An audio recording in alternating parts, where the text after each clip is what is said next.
안녕하십니까.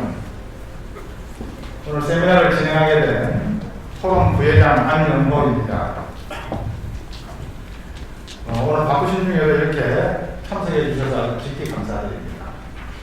특히 국방부, 합참, 연합사, 해군본부에서 이렇게 현역분들이 오셨는데 경무에 시달리는 그 많은 업무 속에서도 적지 않은 시간을 할애해서 오늘 이렇게 참석해 주셔서 깊이 감사드립니다. 그 많은 적지 않은 시간을 할애한 만큼 오늘 이 시간이 아주 의미 있고 또 소득이 있는 시간이 되도록 노력하겠습니다. 세미나 진행은 시간을 절약하기 위해서 우선 세 분 발제자께서 모두 발표를 해주신 다음에 이후에 질의응답 소위 시간을 갖도록 하겠습니다. 발표 시간은 20분씩 발표를 하시겠으며 20분을 넘지 않도록 이렇게 좀 해주시기를 부탁드립니다. 오늘 발표하시는 세 분은 제가 소개해드리지 않더라도 워낙 유명하신 분들이기 때문에 소개해드릴 필요가 없겠지만 그래도 간략하게 소개를 드리겠습니다. 먼저 첫 번째 발표는 글로벌 안보 상황과 바이든 시대 한미동맹 발전이라는 제목으로 전인범 장군님께서 발표를 해주시겠습니다. 전 장군님께서는 27사단장 특전사령관을 역임하셨고 많은 군대생활 많은 시간을 합참 연합사의 작전 및 기획 업무를 총괄 하시는 그런 직책에서 근무를 하셨습니다. 그리고 또 전 장군 추진 단장을 역임하신 한미 동맹의 최고 전문가라고 할 수 있습니다. 특히 현역 시절 중에 총 11개의 군장을 수상하셨습니다. 이 기록은 우리 참전 군인을 제외하고는 최고의 기록을 가지고 계신다고 합니다. 그러면 전 장군님의 발표를 큰 박수로 청해 주겠습니다.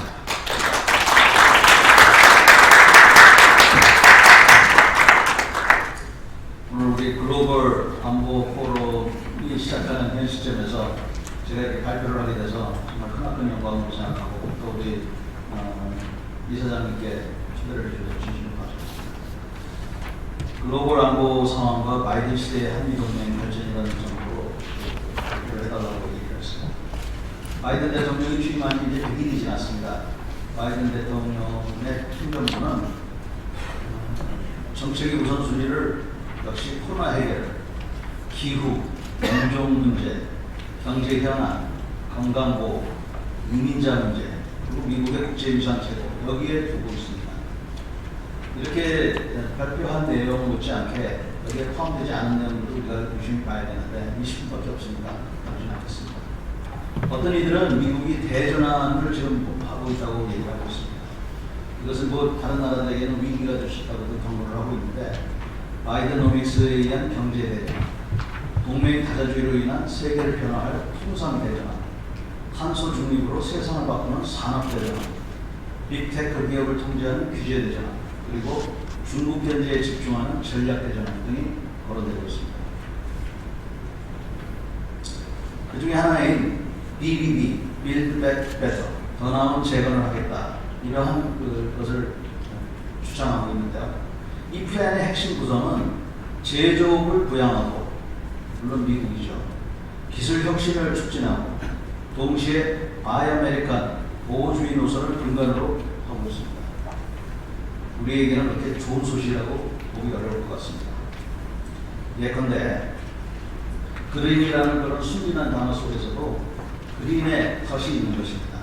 즉 미국이 말하는 그린 뉴딜 정책에 따라서 최악의 경우에는 모든 인프라가 친환경, 첨단 ICT 시설로 리모델링 되면서 탄소 중립이 지구촌 화두가 된다면 모든 국가가 탄소 제로 사회를 만들기 위해서 에너지 사용의 대전환을 가져올 수밖에 없다는 겁니다. 여러분 한번 생각해 보십시오. 이게 어떤 의미가 있는지. 이렇게 되면 탄소 제로는 탄소를 배출하는 수많은 기업들에게 고비용의 부담을 안겨주게 되고 전 세계에서 내연기관 차량이 퇴출되는 이거는 쉽지 않을 겁니다만 하여튼 그에 따른 탄소세, 배출권 거래제, 재생에너지 공급 인증서, 의무 할당제, 제로 에너지 빌딩, 플라스틱 이런 것들이 만약에 나오기 시작하면 우리가 지금 현재 하고 있는 모든 것이 영향을 받을 수밖에 없습니다. 하다못해 일주일에 한 번씩 버리는 쓰레기까지도 불편하게 되는 거죠. 제가 오늘 점심시간에도 여기 발표자님들께서 말씀드렸지만 제가 오래 살지 않는 게 다행이라는 생각이 들 정도로 그런 세상이 오고 있는 것 같습니다.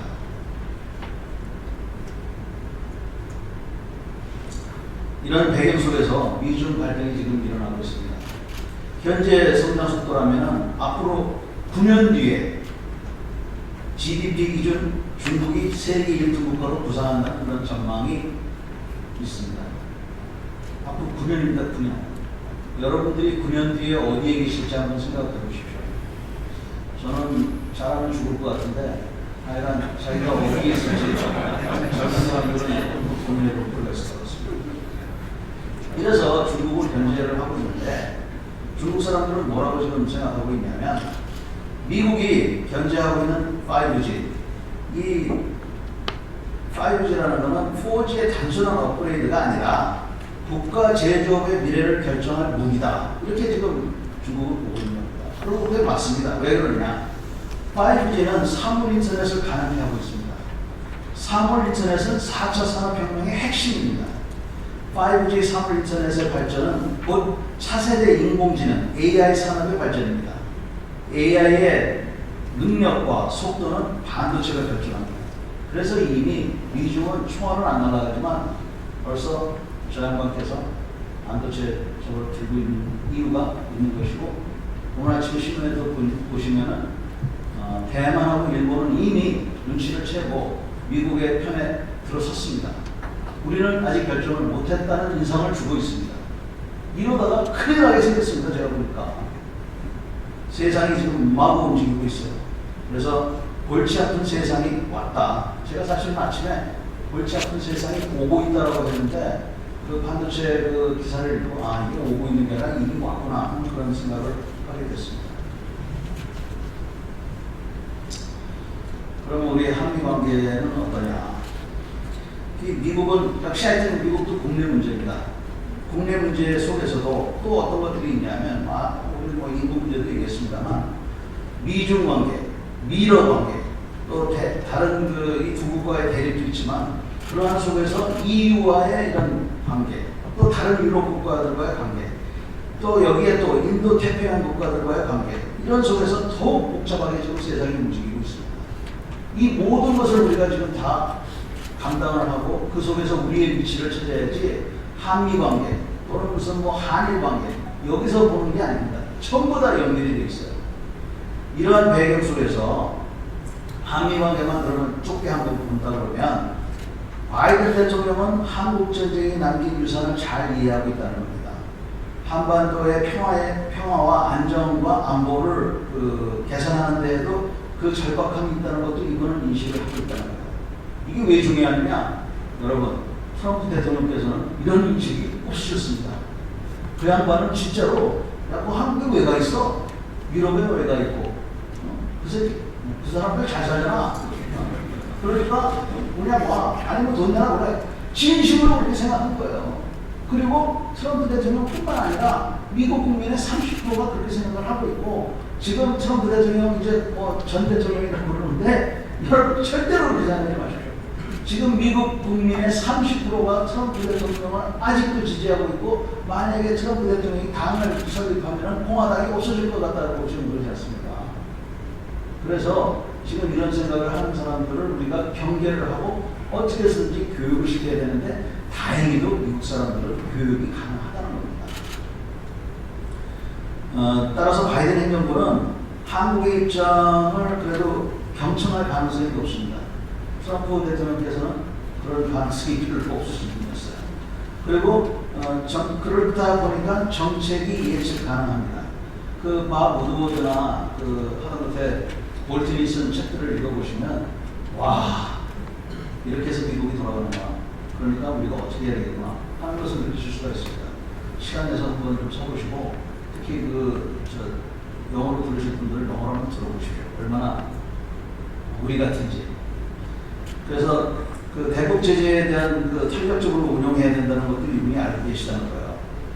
그리고 또 북한의 핵능력이 계속 이렇게 되고 있지만 북한이 핵능력을 축소할 거라는 확신만 있다 그러면 정상회담을 할 수 있다 이렇게 생각을 하고 있다는 겁니다. 그래서 북한의 핵능력이 미국을 위협하는 수준으로 와 있기 때문에 그 이상은 막을 수 없다 이런 생각을 하고 있대요. 그래서 뭐 지난주에 무슨 뭐 리뷰가 끝났다 뭐 저거 얘기하는데 결국 보니까 특별한 게 없는 것 같습니다. 아직 우리가 더 봐야 되겠지만 결국은 외교적으로 하겠다, 단계적으로 하겠다 뭐 이런 건데 죄송하지만 북한이 전혀 제가 보니까 관심이 없는 것 같습니다. 또 북한이 관심이 없다 보면 그러니까 제한사항에 관심이 없는 거고 관심을 끌려고 하다 보면 이제 어떤 일을 벌일지 모르겠습니다.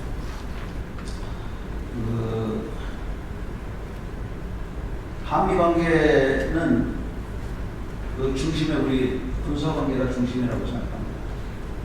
자, 이게 무슨 말이냐면 미국과 한국과 경제 관계도 있고 문화적인 관계도 있고 여러 가지 관계가 있지만 그 중심에는 바로 여러분들 군인들과 미국 군인들과의 관계가 있다는 겁니다.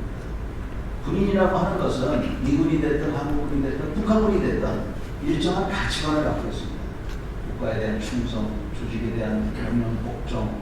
인간 사회에서 뭐 명령 복종이나 이런 걸 우리처럼 이렇게 하는 그런 가치관은 없잖아요. 그러니까 이런 군인적인 가치관을 바탕으로 해서 우리 한미의 좀 관계가 시작이 됐다는 거죠. 그래서 처음에는 그 해방군으로 미군이 우리한테 왔었고 또 6.25 때는 우리한테 보원군으로 왔는데 우리만 그렇게 생각하는 게 아니라 미군들이 자기네들이 여기 왔을 때 그 사람들이 여기 왜 왔겠습니까? 자기 오고 싶어서 온 사람은 하나도 없을 겁니다. 자기네들도 자유와 민주주의를 지키고 불쌍한 한국 사람을 도와주러 온다라고 생각해서 왔던 겁니다. 그래서 그러한 인식이 바탕이 돼가지고 우리가 그동안 경제를 발전시키고 정치를 발전시켜서 민주국가를 이룬 겁니다. 세계 어느 나라도 그렇게 해본 적이 없어요. 그런데 그 중심에 뭐가 있냐면 바로 우리 한미 군사 이 관계가 핵심이 됐다는 겁니다. 이거를 우리가 좀 꼭 기억하고 그 중요성을 잘 활용할 필요가 있다고 저는 생각합니다. 그래서 현재 한미 군사 관계에 아까 얘기했던 뭐 경제 관계 저거 아까 제가 그냥 20분이라고 해서 쑥 지나갔는데 무시무시한 거예요 사실. 그래서 더 공부를 해보시는데 그거 말고 우리 군사 관계만 보면 몇 가지만 제가 말씀드릴게요. 첫째, 주한미군 훈련 여건의 악화입니다. 아까 우리 정승도 전 부장님께서 말씀하셨는데 미군과 한국군의 가장 큰 문제가 지금 훈련 여건입니다.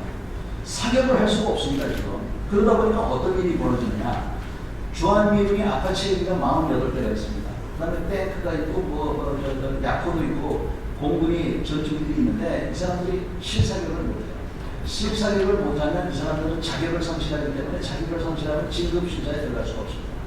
그러니까 이 미군들은 자기 상관한테 난 이거 자격 심사를 해야 되는데 내 사격이 안 된다라고 항의를 하는 겁니다. 그러다 보니까 이걸 해줘야 되는데 지금은 어떻게 하냐면 알래스카하고 일본에 가서 훈련을 하는데 미국에 가서 훈련하는 아파치 조종사를 보면 미국에 가는데 이틀 가가지고 지금은 뭐 코로나 격리를 안 한다고 합니다만 얼마 전까지만 해도 일주일간 격리를 시켰습니다. 그리고는 또 일주일간 사격 훈련을 하고 한국에는 또 2주간 격리를 시켰어요. 그러다 보니까 한 번 사격하러 갈 때 조종사가 4주 내지 5주를 우리나라에 없는 겁니다. 비행기는 있어도. 그러니까 준비태세가 안 되는 겁니다. 이러한 문제에 대해서 하여간 굉장히 심각한 문제인데 다행히도 서욱 장관이 들어와가지고 이 문제의 심각성을 알고 지금 노력을 많이 하고 있습니다. 그러나 아까 의장님 말씀대로 서욱 장관만의 노력으로는 안 됩니다. 여기 현역 다 계셔서 알잖아요. 그러니까 제가 생각하기에는 우리 글로벌 안보 포럼이 다른 포럼들하고 차이점은 바로 이런 데를 우리가 도와줘야 된다 하는 것입니다. 두 번째는 사드입니다. 아시다시피 2017년에 경북 성주에 이제 사드가 들어왔는데 한미 운영요원들이 갔는데 지금까지도 똥차를 한번 썼습니까? 똥차를 저희가 못 들어간다는 거예요. 그러니까 거기 식량 그 다음에 휴가 가는 인원은 전부 헬기 타고 그 워커로 가서 거기서 간다는데 만약에 거기서 응급처치 상황이라도 벌어져서 누가 하나 죽었다. 근데 그게 미국에 한 20살짜리 애인데 워싱턴 DC에서 부모가 가만히 있겠어요? 이거? 이런 일이 벌어지고 지금 저는 엄청 걱정이 됩니다. 그리고 또 한 가지는 환경영향평가를 1년 만에 끝낸다고 했는데 1년은 가면 지금 몇 년, 지금 3년, 4년째 이러고 있으니까 이게 지금 신뢰가 많이 훼손됐어요. 그리고 미국 중앙정부에서 이거를 관심을 갖고 있어요. 이게 무슨 말이냐면 주한미군들의 인식하고 태평양 사령부에 있는 미군들의 인식하고 워싱턴에 있는 미국 사람들의 인식이 다 틀립니다. 그러니까 주한미군 사령부에 있는 사람들의 어떤 관심사가 있고 태평양사 가면은 그게 뭐지 이러는 데가 있고 워싱턴에는 관심도 없고 이런 것들이 있는데 이 사드에 대한 이거는 워싱턴 DC에서도 관심을 갖고 있다는 겁니다. 세 번째는 미국 기지 반환인데 내년에 이제 용산 기지가 반환이 되면 이 오염 문제가 분명히 나올 거예요. 미국 사람들은 이 KISC, KISC라는 이거를 제정을 해놨는데 쉽게 말해서 이겁니다. 방사능 물질이라도 사막 한가운데 가 있으면 그건 치유의 책임이 없다는 거예요. 어떠한 해로운 물질이 민간인들한테 해를 끼쳐야만 자기네가 치유를 하겠다. 아주 까다롭게 만들어놨습니다. 왜 만들어놨냐면 미국이 전 세계적으로 자기네 나라를 포함해서 5,000개의 기지가 있다는 거예요. 그 5,000개의 기지를 주거리박거리 할 때 미국은 뭐 환경단체고 있습니까? 거기 와서 난리를 피니까 야 여기에 사람이 뭐 100년에 한 명 올까 말까 하는데 왜 그 방사능을 치우라고 해? 그래서 그런 기준을 했다는 거예요. 근데 이런 똑같은 기준을 우리나라에 적용하고 있으니까 이거 우리나라 국민들한테 이해시키기가 거의 불가능한 상태입니다. 그래서 이런 문제에 대해서도 우리가 관심을 갖고 이걸 어떻게 해야 될까? 돈으로 해결하는 수밖에 없습니다. 그리고 국민을 설득하는 수밖에 없고. 근데 현역에게 있는 사람이 할 수 있습니다. 못합니다 이거. 그러니까 우리 같은 예비역들이 이런 것들을 우리가 얘기를 해서 우리 같은 사람들은 뭐 어쩔 거예요. 그래서 그런 거를 해야 된다 하는 게 저의 있습니다. 또 한 가지는 유엔군 사령부에 됩니다. 유엔군 사령부가 남북 교류에 방해가 되고 있다. 유엔군 사령부가 전자권 전환 이후에 한국을 통제할 것이다.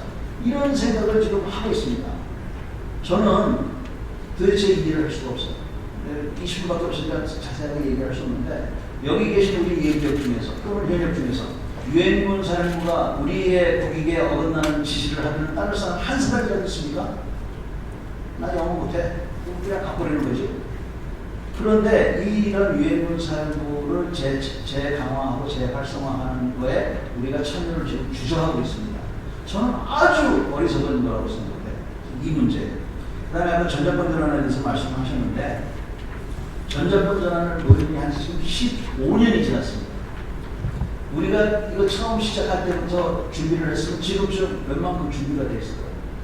근데 아까 무슨 뭐 조건에 의한 뭐 저거 얘기하는데 여러분 조건 보셨습니까?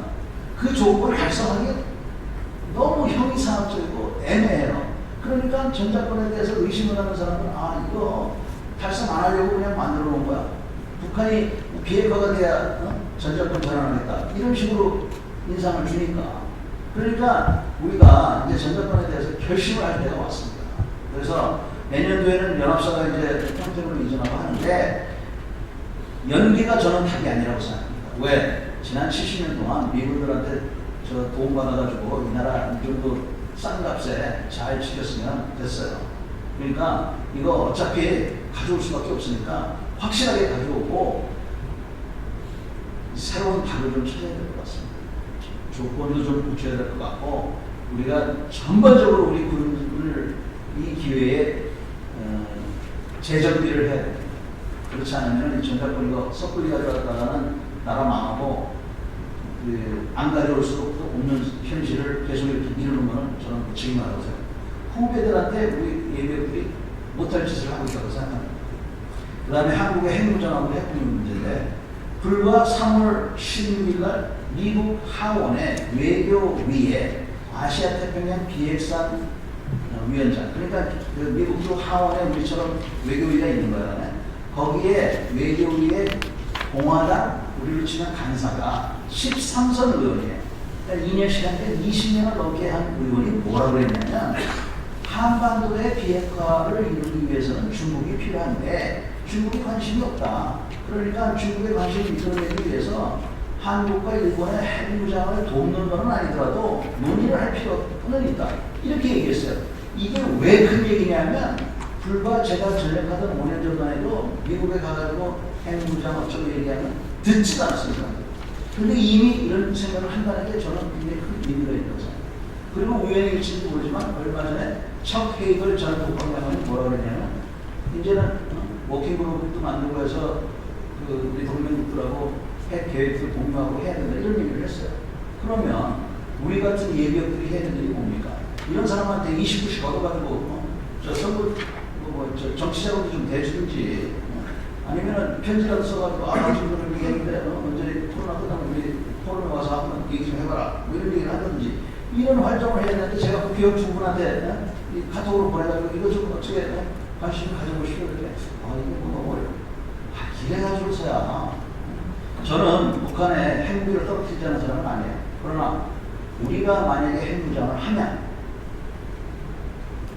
대한민국이 핵을 갖게 되면 저는 많은 것이 가능하다고 생각합니다. 첫째, 남북 교류가 얼마든지 가능하다고 생각해요. 북한의 주체 사상을 고려대학에서 강의를 해도 저는 마음대로 해. 우리도 오염될지 모르지만 걔네들은 상해 불시착도 무서워하는 지인인데 한번 해보자. 저는 그런 자신감이 있을 것 같습니다. 두 번째는 아까 정 의장님께서 굉장히 무서운 얘기를 하신 겁니다. 우리가 공격적인 사고를 갖자. 핵무장을 갖고 공격적인 사고를 가지면 이제 선제 공격 이 생각을 안 할 수가 없는데 그렇게 되면은 북한에도 야씨 주한미군이 있어야 되겠구나 이런 생각도 할 것 같아요. 그래서 여러 가지 그 다음에 그 미국 사람들한테 제가 회의 같은 거 할 때 하는 얘기가 야 북한이 너희의 동맹은 아니더라도 너희의 친구가 되면 어떻겠냐 그거 한번 상상해봐라. 북한이 만약에 미국의 친구가 된다고 생각해 보시고 중국으로서는 정말 기절할 일이죠. 그래서 그런 것들이 가능하려면 여러분들 생각은 어떠신지 모르겠습니다. 저는 우리가 핵무장을 하면은 마음대로 해. 제가 미국 사람들한테 야 너희들은 뭐 우리가 탄도 몇 발 있으면 좋겠는지 안 물어보냐고. 몇 발 있으면 좋겠냐. 저는 그래서 1000발 있으면 좋겠다고 그랬어요. 왜 1000발이냐. 중국에 10만 이상 도시가 300개가 있기 때문에 한 1000발 있으면 좋겠다. 하하하 오고하고 있는데 그 다음에 한미연합 연습이에요. 2018년 이후에 축소를 벌써 실시하고 있습니다.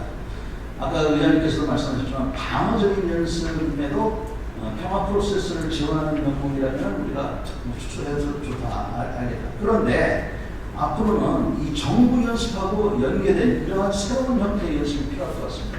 여러분들 알다시피 전에 UFG나 이런 거는 정부 연습 부분은 하루 내지 하루 반밖에 안 했어요. 이 하루하고 하루만이 굉장히 중요한 때입니다. 사실은. 왜? 이때 미국과 한국의 대통령이 두 통수권자가 전쟁을 할 거냐 말 거냐 하잖아요. 그럼 우리는 데프콘 3, 데프콘 2, 데프콘 1이 되면 뭘 해야 될지는 이미 다 써 있어요. 근데 과연 우리나라 대통령과 안보실장들이 미국에 있는 안보실장과 대통령하고 통화해가지고 한국의 데프콘을 격상하고 이런 거를 알까요? 이 중요한 단계를 그동안 우리가 1박 2일로 그냥 해치웠다는 게 이게 웃기는 겁니다. 앞으로 새로운 형태는 한 3, 4일 동안 해서 이거에 대해서 정말 이 정부에 있는 사람들이 와 만약에 한반도에서 어떤 위기가 벌어지면 또 보통 문제가 아니겠구나. 그래야 이 양반들이 이원방카에 와가지고 하룻밤 자기들이라는 생각을 할 거야 아마. 그리고 얍삽하게 자기 가족들 어디 한번 제주도로 보내든지 울릉도로 보내든지 일본으로 보낼 생각을 할 거고. 그래서 이 연합연습은 앞으로 우리가 중심을 우리가 정확하게 해야 된다. 또 그 형태도 좀 바꿔야 된다. SNS 있지 않습니까? 그거 사실 굉장히 중요한 겁니다. 그러니까 차라리 그런 건 눈에 안 보이니까 그걸 뭐 확대를 한다든지.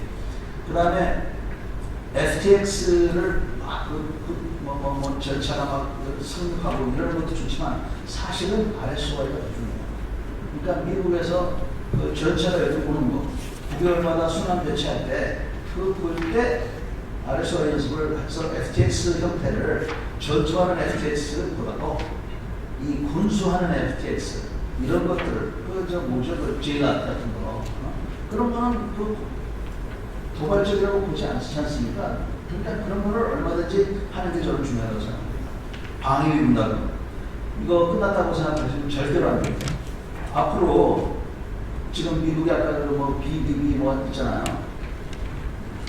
우리나라 돈으로 2000조 원을 푼답니다. 2,000조 원을 풀면 인플레가 남을 수가 없어요. 상식입니다, 상식. 그러면 미국의 1인당 부채가 미국 사람 한 명당 빚이 1억 원이라는 거예요. 그리고 미국의 1년치 GDP하고 맞먹는다는 겁니다.